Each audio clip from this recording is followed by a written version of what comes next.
जगदीते देवदारी धरा धर्म रक्षा करी सकल रत्न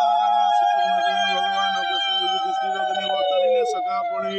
कुह हे जगत गोचाई जगदीते दया वही कि व्रत कले नारी माने होइबे सुखी सबुदिने शंका सिंधुर व्रत हेब कोल जे शंका केलुथिब सौभाग्यदाता धनदाती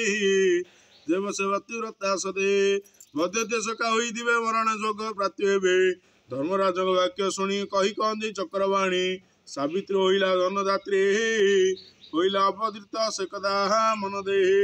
श्रीकृष्ण बातरे कृष्ण लक्ष्य अमावास्या को कर लक्ष्य सावित्री महासठी सही से दिन व्रत वही व्रतर बल स्वरूप देख मूल्य मध्य ताहार नाई पटांतर हे शुण बांडव सत्वर एकता युधिष्ठिर शुणी कृष्ण को पचारे पुणी ए व्रत केवे केहू नारी कि फल पाइले आचरे एकदा शुणी वेणुपाणी कहले अतिथि कहानी मत्र देश नरवती ताहांग मत अश्वती कौशल राणी नाम धन्य धन्य रे वन्याची पुण्य त्रजा वत्सल अश्वती नायर राज्य पाणते राजा राणी को बड़ चिंता नथाई पुत्र कि दुहिता नथाई कि पुत्र कि दुहिता ए कଳରେ नथिले संतान पुनदान लोभे जीवन राजा राणी जे दुखे थिले तक उपाय चिंतिले साधु पंडित मत नेले सावित्री जज्ञा चरिले 18 वर्ष विरत चालिगा ममती मंत्र पुनाउतिर पूर्वानी से सपन राणी हेले खुशी राणी को कोले खेलुला सपन देश चलीगला प्रभुद राजा बसे राणी कहले सोन कहानी अंतिमावधि काल दिशिले यज्ञ नरळे अपूर्व ज्योतिर्मय देवी देजर कपिला पृथ्वी कहले शुण राजराणी ए मुहि यज्ञ स्वरूपिणी मो नाम अटे जे सावित्री हेबाकु तुम वरदाते नदत्रे हेले मते स्रष्टा धन्य तुमर भक्ति निष्ठा निजे मोचंद रचन से लागी बलि वरदान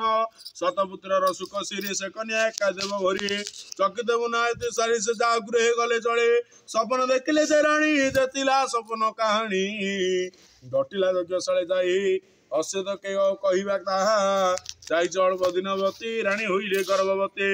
राजा को चाहिए हसी वृत्तिर अमृत बरसी आसला मने आस काली मेरे गारिले बिजुली उचित सब अंतरे से एक अमृत लग्न रे स्वर्ग सुंदरी कन्या रत्न राणी को कले नेला जन्म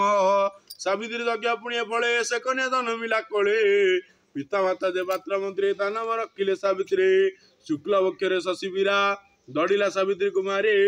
छुईला जेबे जौवन पिता माता जे चिंतामग्न निकोजी कन्या दाई बर हड़काई देले स्वयंवर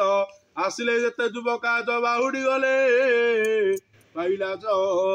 सावित्री तेज ज्योति मन हेला बीते